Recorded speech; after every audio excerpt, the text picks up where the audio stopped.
Ladies and gentlemen, welcome back to Let's Dev. Today we're continuing work on the first phase of our Overwatch 2D Demake. Now last time we started working on one of the Shimada brothers, Hanzo. We managed to get the basics down for his arrows, and though not perfect, it's a start. Today we continue to work on Hanzo by adding his scatter shot, sonic arrow, and ultimate to the game. Now that's a tall order, so let's not waste any more time and get to the coding. So we'll do this. So we'll just make an ability variable. And we're also gonna need cooldowns. So cooldown 1, cooldown 2. So this actually should be pretty easy. So if keyboard check. So if we're pressing E, that means we want to do the scatter shot. So if cooldown equals 0. Yeah, it's as simple as ability equals 1. Again, I'm using F because my shift key is on the fritz, and I don't want to, I don't want to base this code off, or the behavior off of broken buttons. So, we're making it F. So the first one is scatter shot. Ability 1 is scatter shot. Ability 2 is sonic arrow. And yeah, that's all we need, because everything is based on the arrow. So we just need to pass these variables off to the arrow and have the arrow do all the work for us. If ability equals 1, that means we're gonna be doing scatter shot stuff. So for now, let's do this. Arrow image blend equals blue. So we hit E. I'm in ability 1. So I shoot. Okay, it's a blue arrow. Good. All right. If ability equals 2, image blend equals C, yellow. Okay, and boom. All right. Actually, we need to expand on this a bit. If ability equals 1, ability equals 0, else ability equals 1. So we need to be able to cancel it out in case we accidentally fat fingered it, and we don't want to actually switch to these abilities. So the easier of the two is definitely going to be sonic arrow, so let's start with that one. So we're going to put them all in the event. Well, we're also going to need a new variable for our arrow, ability. So instead of turning the arrow yellow, we're going to make sure that it's an ability. So arrow ability equals 2.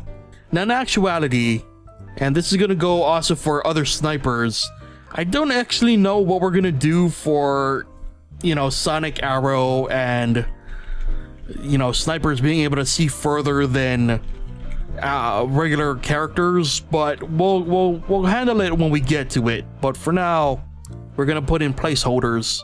We'll also give our arrows like a lifespan. Alarm 1 equals let's give it 3 seconds. I think 3 seconds enough. Use ability equals 0. I'm gonna do things the absolute easiest way possible, so there's no way I can screw these up anymore.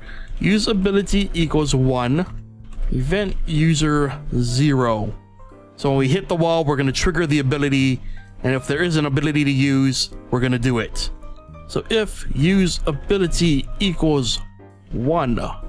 If ability equals 2, then we draw the sonic arrow pulse, if you will. And just so we can see it, we'll make it like a nice fuchsia. If sonic arrow had effect, it would go here. I just want to get that nice little blip going. So boop, bam. Okay, that's the sonic arrow pulse. There we go. Okay, sweet. I just realized we don't even need the conditionals here. Arrow ability equals current ability. All right, let's see if cooldowns work. E. We shoot an arrow. Okay. I drew them both on the same line. Dang it. That's okay. F. Boop. Cooldown. Okay. Sweet. Now comes the fun part. We're gonna do the scatter arrow. So scatter equals 0. Alrighty, this should be fun. So assuming that we are scattered arrow, if scatter equals 1. We're just gonna do this for now. If scatter equals 1, image blend equals aqua. Motion set. Direction should be, screw it, random 360. Speed of 2. There we go. Okay, that's just for now. We just want to get the scatter to poof, you know, poof. So if ability equals 1, that means we are on scatter shot. I don't know how many arrows actually come out when you scatter shot. We'll do 10. And arrow scatter equals 1. Okay. So when we shoot a scatter arrow, it should just erupt into an explosion of more blue arrows. Oh my god. I did that wrong. I did that wrong, didn't I? Yeah. Yeah, so I'm gonna toss that into the step event when it's created.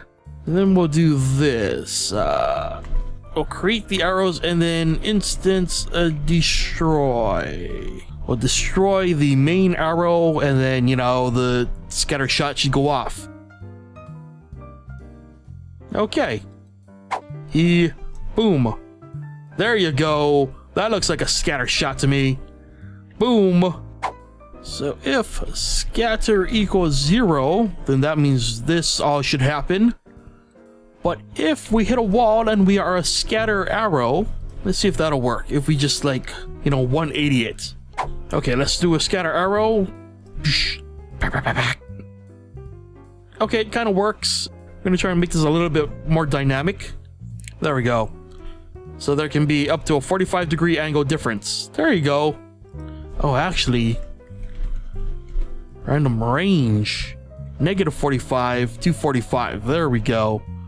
Even more dynamic. We need to make sure that the scatter arrow does not exist for very long because it's a pretty OP thing. Pop. That might even be too much. So if scatter's 1, then the arrow will exist for half a second. Else, you know, it's not a scatter arrow, so it'll last for 3 seconds. So that should work out swimmingly, hopefully. Boop. There you go. Yeah. Scatter arrow craziness. Pew. Again, it's not perfect. We're obviously seeing the arrows go through the walls, but it's not too bad. It's not too bad. It's working pretty much the exact way that we want it to. All right. Now we are ready to get to the ultimate. All right. So charge equals 0. Ultimate equals 0. Alrighty. Let's do this. And just like we've been doing all this time, if keyboard check pressed, if charge equals 0 and ultimate equals ultimate equals 0. I think you have to press Q to initiate that you want to do the double dragon thingy, the twin dragon ultimate whatever, or wolves, you know, if you have the skin. But I don't remember if the arrow automatically fires or you get to fire it whenever you want. But I guess for now we're just gonna keep it simple. Okay, so if our charge is at 100, we press Q, we initiate the ultimate to be 1. And then we reset the ability so that no other abilities happen when we shoot the arrow. If ultimate equals 0, we're gonna make an arrow that specifically creates the dragon. So if ultimate is 1, then arrow ability will equal 3. Bum bum bum. So for now, again, we're just gonna be using a very basic visual example of what we eventually want. All right, so we're just gonna draw a big old rectangle for now. So we need to charge up 1, 2, that should be 100. So Q and fire. Okay, I just realized physics will always be 0. and blah. There you go. So imagine that's just two giant dragons just going, you know. So obviously the other thing that we could be adding to Hanzo is his ability to wall climb, but I don't know if we're necessarily going to need it. If it does in fact become a factor, we will come back and, you know, obviously do something about it. Alrighty, so I guess that means we've finished good old Hanzo. Surprisingly easier to do than Zenyatta of all characters. I honestly thought it would be the other way around. I thought Hanzo would be much more difficult to deal with, but actually it was Zenyatta so far who has been the most difficult, but it's fine. Well, we've got another hero in the bag, so I think it's time to call it on this episode of Let's Dev. Remember that if you enjoyed this video or you enjoy Let's Dev in general, be sure to hit that like button. If you're not already subscribed to the channel, be sure to hit that subscribe button. And as always, be sure to leave your thoughts and opinions on our Hanzo code in the comment section below. I always love to hear from you guys. Thank you so much for watching, and I'll see you guys next time.